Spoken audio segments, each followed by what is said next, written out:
Welcome back প্রিয় ছাত্রছাত্রীরা। আমরা আজকে শিখে নেব সিমিলি অ্যান্ড মেটাফোর কি, কাকে বলে, কোথায় ইউজ করা হয় এক্সাম্পল সহ। আসলে এগুলোকে বলা হয় ফিগার অফ স্পিচ, যেগুলো রেটোরিক অ্যান্ড প্রসোডিভ পার্টে রয়েছে। ইংলিশ অনার্স নিয়ে যারা পড়ছো তারা কিন্তু এগুলো পাবে। তাছাড়াও তোমাদের যে কবিতার উত্তর লিখছো তখন কিন্তু সিমিলি অ্যান্ড মেটাফোর খুব প্রয়োজন হয়, কারণ এটা না জানলে তুমি সঠিকভাবে লিখতে পারবে না। তো চলো দেখে নেব সিমিলি কাকে বলে, মেটাফোর কাকে বলে এবং এর ব্যবহার কিভাবে হয়। সো এক্সাম্পল সহ শিখে নিই। So let's have a look. তো চলো দেখে নিই সিমিলিটা কি জিনিস। আমি প্রথমে ইংরেজিতে বলে দিই, তারপর আমি বাংলাতেও বলে দেবো। তো শুনে নাও। দেখো এখানে বলা হচ্ছে it is a kind of figure of speech. Figure of speech যারা তোমরা ইংলিশ অনার্স নিয়ে পড়বে তারা পাবে। Figure of speech in which a comparison between two object of distinctly different is clearly made and the comparison is generally indicated such as like, as if। অর্থাৎ distinctly different দুটো ভিন্ন জিনিসকে তুলনা করা হচ্ছে, যার মাধ্যমে যেখানে ওপেনলি কম্প্যারিজনটা করা হচ্ছে এই অ্যাজ দিয়ে বা লাইক দিয়ে বা অ্যাজ ইফ দিয়ে এরকম কিছু ইউজ করে যেটাকে করা হচ্ছে তুলনা, তখন সেটাকে বলা হচ্ছে সিমিলি। যেমন আমি যদি এক্সাম্পলস দিই, দেখো এক্সাম্পলস গুলো দেখলে আরো সুবিধা হবে তোমাদের। সো আমি ডেফিনিশনটা মুছে দিলাম, তোমরা স্ক্রিনশট নিয়ে রাখতে পারো বা খাতায় নোট করে রাখতে পারো, বা তুমি এটাকে সেভ করে রাখতে পারো ভিডিওটা। তো দেখো আমি এক্সাম্পলস দিলে আরো বুঝতে পারবে সুন্দর করে। ধরো আমি বললাম my daddy is as brave as lion. So এখানে লায়ন অ্যান্ড মাই ড্যাডি এই দুটো কি সেম?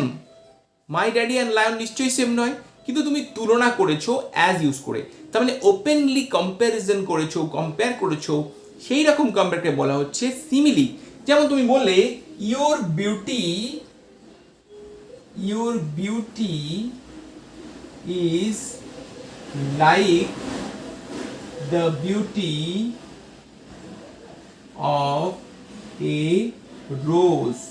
আরো সহজ করে তুমি যদি বলো your face is like a rose, গোলাপ ফুলের মতো তোমার সৌন্দর্য, তোমার মুখটা গোলাপ ফুলের মতো। তাহলে তোমার মুখটা আলাদা জিনিস, গোলাপ ফুলটা আলাদা জিনিস, তুমি তুলনা করছো ওপেনলি, কোনো রাগঢাক করে নয়, অন্তর্নিহিত নয়, ওপেনলি কম্পেয়ার করছো, সেটাকে বলা হচ্ছে সিমিলি।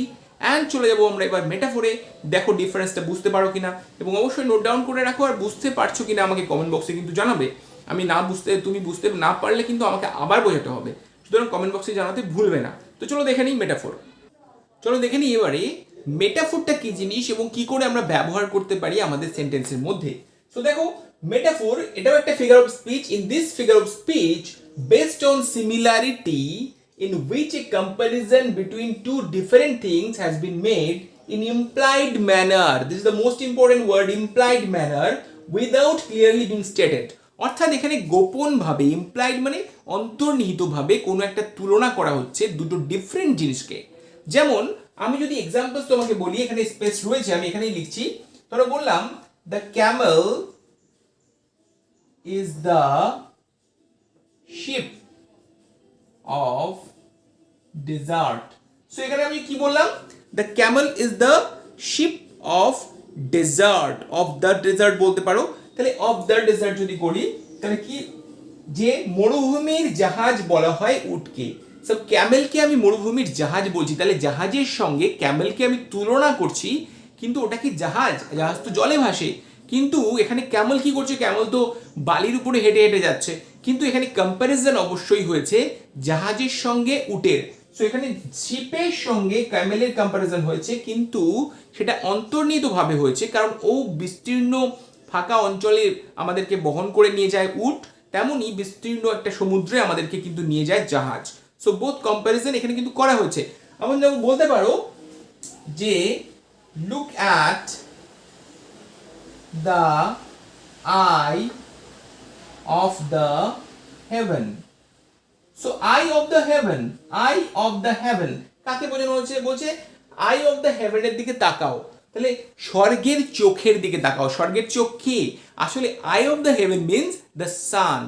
সানকে বোঝানো হচ্ছে, তার মানে তুমি সানকে বোঝানো হচ্ছে, সানের সঙ্গে কম্পেয়ার করা হচ্ছে আই অফ দ্য হেভেনকে। তার মানে এখানে কম্প্যারিজনটা ঠিক হয়েছে, কিন্তু সেটা ওপেনলি হয়নি, লাইক ইউজ করে, অ্যাজ ইউজ করে, অ্যাজ লাইক ইউজ করে, যেমন সিমিলিতে কম্প্যারিজন হচ্ছে, ওপেন কম্প্যারিজন কিন্তু হয়নি। তুমি কম্প্যারিজন করেছো, অনেক সময় আমরা তির্যক মন্তব্য করি মেটাফোর ইউজ করে, তো কাকে তুমি করছে তুমি কিন্তু বলছো না। বা তুমি এখানে I of the haven, look at the I of haven, so I of haven মানে তুমি সানকে ইন্ডিকেট করছো, এটা কিন্তু ইন্টারনালি করছো, ওপেনলি করছো না, তুমি বলছো না। সো এখানে কিন্তু এই ইন্টারনাল কম্প্যারিজনকে আমরা সবসময় বলছি মেটাফোর। তো this is to figure of speech, আমরা মেটাফোরিক্যালি ইউজ করি সেন্টেন্সের মধ্যে, কবিতার লাইনে পাই মেটাফোরিক্যালি এক্সাম্পলস আছে অনেক, হ্যাঁ, যেমন ফায়ারি রিংলেটস তুমি বিভিন্ন কবিতায় পেয়ে যাবে। আর আমরা সিমিলিড ইউজ করি। সো আমাদের অ্যান্সার লেখার সময় এই সিমিলি অ্যান্ড মেটাফোর কিন্তু আলাদা করে চিনতে হবে, যাতে তুমি সঠিকটা লিখে আসতে পারো। সো এরকম অনেক টিপস নিয়ে আসতে থাকবো, দেখতে থাকো। আর তোমার ভালো লাগছে কিনা, বুঝতে পারছো কিনা, অবশ্যই কমেন্ট বক্সে জানাও। আরও কি ভিডিওস তোমার দরকার, অবশ্যই কমেন্ট বক্সে জানাতে ভুলো না, আমি সেটার উপরে ভিডিওস করে দেবো। এবং রাইটিং, গ্রামার, টেক্সট অ্যানালাইসিস সব কিছু কিন্তু প্লে লিস্টে রয়েছে ইতিমধ্যেই। So please visit the playlist and সকলের সঙ্গে থাকো, দেখতে থাকো, তোমাদের ভালোবাসার জন্যই এত কিছু। সো আবার দেখা হবে পরের ভিডিওতে। Thank you so much.